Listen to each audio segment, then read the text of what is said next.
Inflation slowed to the lowest level in 2 years. The benchmark wholesale price index rose 7.47% for December 2011 from a year earlier. This, of course, comes on the back of a sharp 9.1% growth in November. Our banking editor, George Chedrian, joins us with more analysis on this. George, of course, these numbers come in exactly a week before the RBI's credit policy and will form a cue for the RBI's next course of action.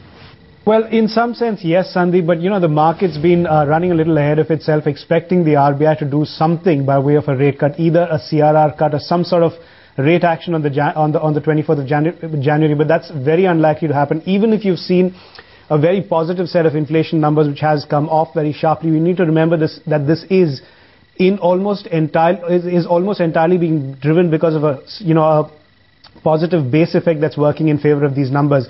If you look at food inflation, which has seen the biggest drop, that's actually aiding the overall headline number in coming down. But looking at manufactured inflation, manufactured products inflation, or co-inflation as it's called, it's continuing to hold up at above 7%, closer to 7.5%, and that really is the concern for the Reserve Bank of India. It's indicative of demand pressures continuing to persist within the economy.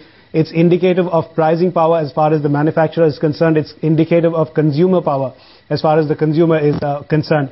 And that, in some sense, suggests that you aren't going to see any rate action from the RBI. Now, the argument is that there is a very tight liquidity situation within the system, so you need to have a CRR cut. A 0.5% cut is what a lot of people are talking about.